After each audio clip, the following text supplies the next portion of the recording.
Hey, fifth grade. What we're going to do today is we're going to do two things. We are going to finish our rough draft, pretty much, of our essay. And next week, what we're going to do is we're going to start piecing it together and putting it into an essay. All right, so today we're going to start with our counter arguments. This is going to be your third body paragraph. All right, and the last thing we'll do today is we will do our conclusion, which will be our last paragraph of our essay. All right, so the work for the counter arguments we've already done before. You will need to go back under. You should go back to Thursday, May 28th. That work there is going to help you today with our counter arguments. Okay, so, with my topic of nurses should be paid the same as professional athletes, I said, what might the opposition say, which means what might the other side say to you? Okay. The opposition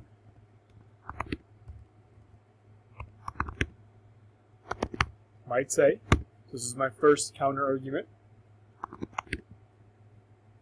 that athletes are more important than nurses. Okay. Move down to why they are wrong.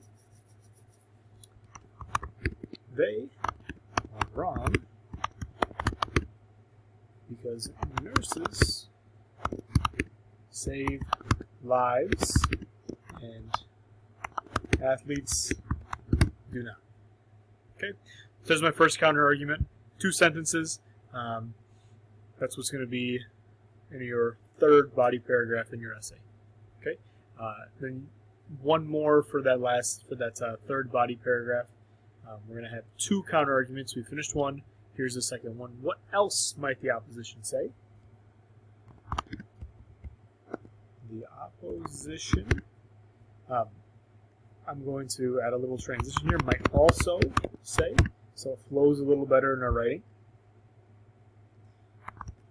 Say that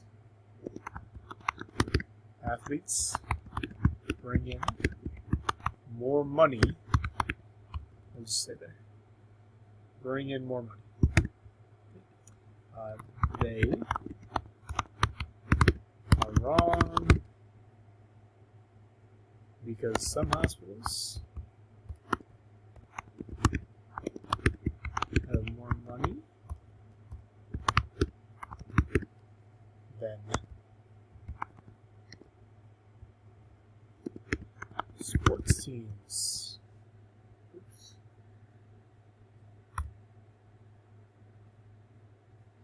Okay, so now we have 2 counter arguments, number 1 and number 2. This right here is going to be your third body paragraph. It's going to be all about your counter arguments. Okay. Conclusion. It's going to be very simple. 3 sentences here. Well, you can make it into 4, but here's what it will be. First is your thesis. So think back to your introduction paragraph that you wrote. Your thesis is just going to be your I believe statement. I believe nurses should get paid as much as professional athletes. Okay. Now, the reasons for why you believe that. Okay, so we'll go back and think about our reasons. We got 2 reasons. My first reason is that nurses save lives. Civilians. My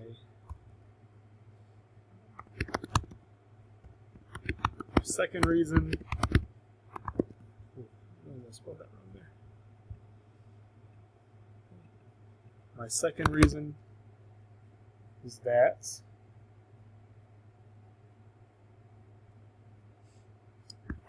nurses have more school debt. Okay, so there are my 2 reasons. So far, in my conclusion, I believe nurses should get paid as much as professional athletes. And my 2 reasons are, my first one is that the nurses save lives of civilians, and my second reason is that nurses have more school debt, let's do this, than athletes. So that's what I have so far in my conclusion. The last thing that you need to do that is very, very important is your call to action. Okay? Now it's important that you wrote this whole entire essay so that you're trying to persuade the audience to believe what you believe. But also call to action is very important. What that means is you're going to tell the audience to go and do something. Alright? So my call to action for this, I believe nurses should get paid as much as professional athletes. My call to action, if you agree, contact your local lawmakers to raise nurses' pay. Okay? That's my call to action. So now that you've read all of this, you have all this information, what I want you to do, my audience, I want you to contact your local lawmakers to raise nurses' pay. Okay? I'm going to just make a small text box here. Let's think of a couple different call to actions. Okay, so I know that there's been some that are like, dogs are better than cats. Okay, obviously I don't know if I agree with that. I have a cat, and I think he's pretty great, but that's why it's a persuasive essay, right? Hopefully you can persuade. But if that is your topic, dogs are better than cats, your call to action might be something like, visit your local shelter to adopt or foster a dog. Okay, something that the audience can go and do now that they agree with you. Okay, maybe you're saying that, maybe you're saying that students should not have homework.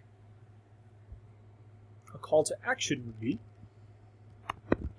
talk to your school's principal to have a discussion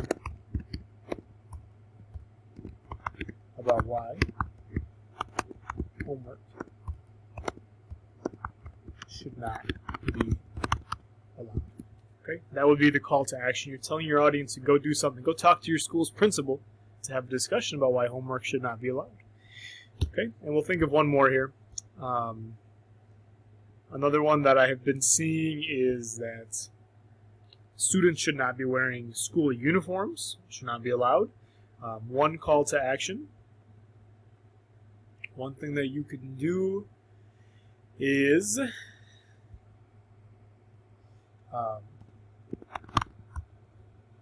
gather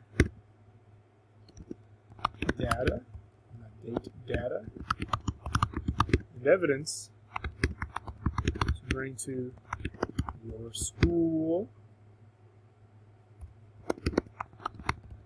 attention about uniforms. Okay, so maybe you're saying go out there and see if there's any studies or anything that shows that students that wear uniforms have worse test scores, or they get in trouble more, or something, and go bring that to your school's attention and see if you can convince them otherwise. Okay, so that's what a call to action is. It's telling your audience, here's what I want you to do now that you've read this. Okay, if you finished your counter arguments today and your conclusion, we're done for a little bit. We'll start again on Monday. What we'll do next week is we'll start putting our essay together. Okay, it's very important that you know where all of these things are in Google Classroom, because next week what you're going to be doing is going back to all the assignments that we completed this week, Monday through Thursday, and we're going to put that into the essay. Okay, so please don't delete anything, or if there's anything that you want to go back and maybe fix a little bit so that you can start typing strong on Monday, go ahead and do that. If you have any questions, let me know.